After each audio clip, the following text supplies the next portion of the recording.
Prince on Prince Miller Entertainment TV. Subscribe the channel, guys. Remember to follow us on all our social media platforms on Instagram, Prince Miller Entertainment, Facebook, Prince Miller Entertainment, Facebook group, Prince Miller Entertainment TV.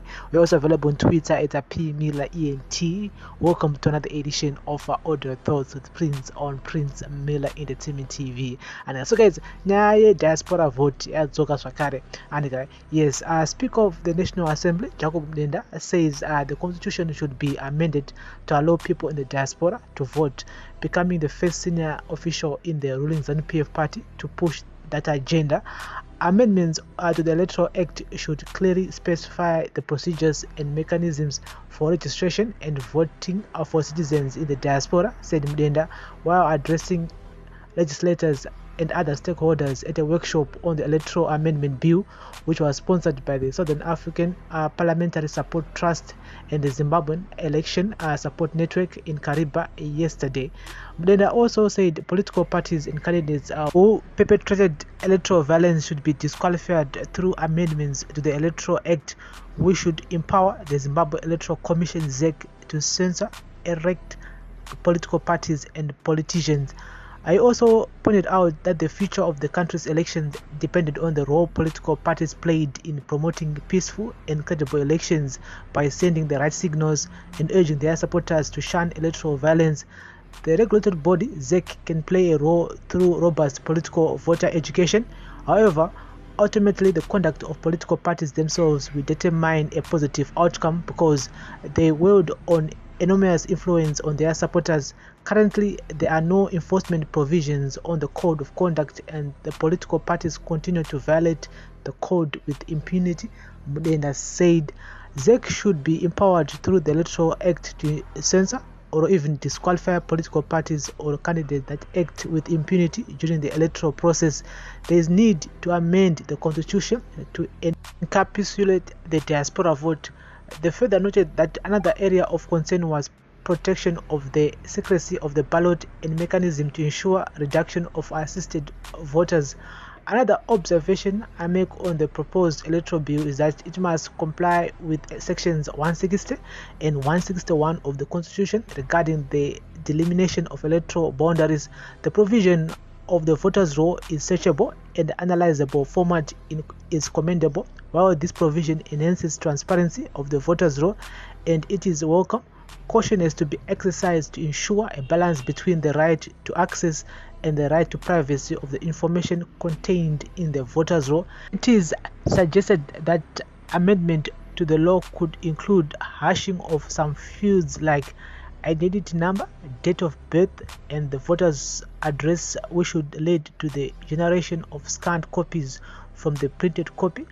The suggestion is that the scanned copies should be availed only to contesting parties and candidates and not individuals, observers, candidates, or organizations. Recently, the closure of the voters' roll should have reasonable timelines which should be provided for in the electoral law, Mudenda said. The Speaker said the Electoral Act should include time limits of adjudication of pre-election disputes at the electoral courts.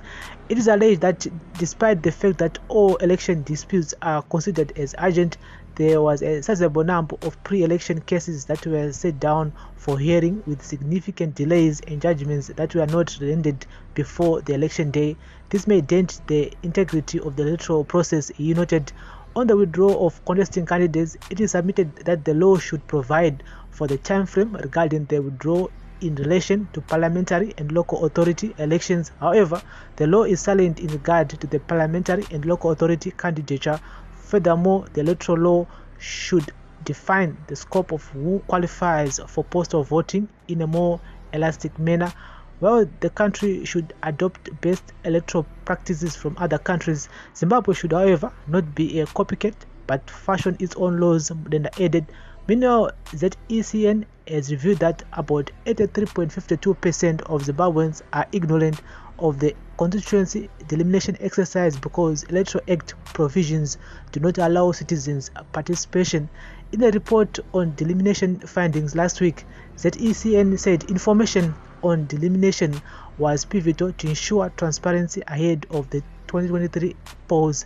Section 161 of the Constitution stipulates that electoral boundaries should be delimited once every 10 years, soon after a population census. From the field research, a majority, 83.250% of the citizens, does not know about the delimitation process. Of those aware of the delimitation, slightly above a quarter, 25.89%, are aware of when delimitation occurs. Nearly a third, 29.70%, have knowledge of the legal framework on delimitation, and 38.32% have knowledge of the authority reasonable for delimitation. This points to a need to raise awareness on the provisions of elections, including delimitation, in the Constitution and the Electoral Act.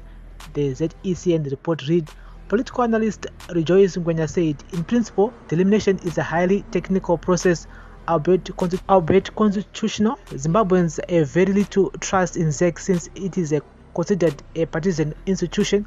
This means everything that ZEC does will always attract ridicule.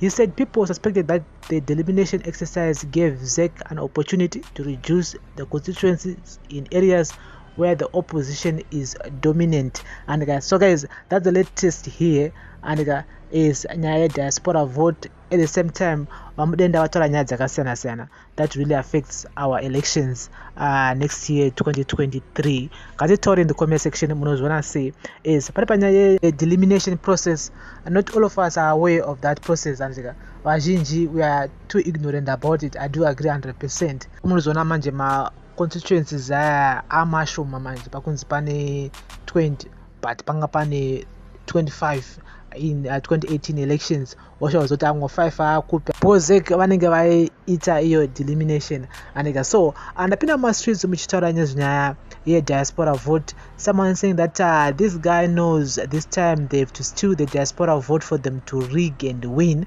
Someone saying that it's a good idea, but we will amend the constitution because Zanu PF have majority in parliament and they cannot just decide not to do it. Vanenge vasiri wrong havo. And someone is saying that so we have a whole constitution that doesn't allow people to vote from outside the country. What is the post of what we hear of relating to how diplomats based in other countries vote? Does our constitution only allow government officials to vote from outside Zimbabwe? That's a very good question there. And is a post of vote inongezwa ma ambassador ne vamwe vanoshanda vari kuna America, UK, Turkey, ma ambassador but ma citizens are kunzi wenyika kwanise kuvota. I don't know papa wakapagadzira say. And so someone said that the catch is simple. They know people have started budgeting and shifting their leave of days and vocational leave to come and vote in millions. This stance is to counter that some employers will not agree after coming across this. Some people will be hopeful and spend the savings meant for traveling. They want you to stay there and then disappoint last minute. Trust Zanu at your own peril. And then this is just a plan for Zanu PF to to keep promising people, and kuti vanhu vangogara vadya mari dzekuya dzemabhazi kuti waya kuzovota next year. And saka we still have to wait and see kuti zvinofamba sei, zvinopera sei, gore rino zvinopera sei. And is so someone is saying that former ZAPU members know what's good for the nation, but they normally don't want to use that privilege. They've chosen to be adopted. And yes, Mwakuti, he knows the receipt for lifting sanctions is their own hands, so time to play ball than to sit on it. He's tired of hiding behind the finger. And someone said that may he so rest in peace in advance. Car accident is coming. Mwaruti, he is also tired of Zanu PF, but from now you must watch his back. Not all are happy with his statement. And so guys, this is the audio thoughts with Prince on Prince Miller Entertainment TV. In a diaspora vote wa Jacob Mudenda, who is the Speaker of Parliament, the man is saying that it's a time that we need to allow people who are in the diaspora to vote. In order to do that, the constitution should be amended, and the Zanu PF is the majority in the House of Assembly. So if Zanu PF itself agrees that this needs to be done, it can be done by the end of the year for you. But apana chinomboitika because Zanu PF don't want a majority parliament. And so guys, remember to like, share, comment and follow. And if they allow it next year, the way he is saying it, it will be a game changer. It will be a game changer. And there are so many Zimbabweans who are living outside, especially in South Africa, in Botswana, in Mozambique, in Zambia. Yes, there are Zimbabweans who are living and working there. One chance to vote. I think it will change the outcome of the 2023 elections. And so it will be a very, very interesting situation that the parliament will consider this. Let's hope so. But for now, we're gonna keep you guys in the loop. This is Audio Thoughts with Prince on Prince Miller Entertainment TV. Thank you very much for listening and watching. Bless up.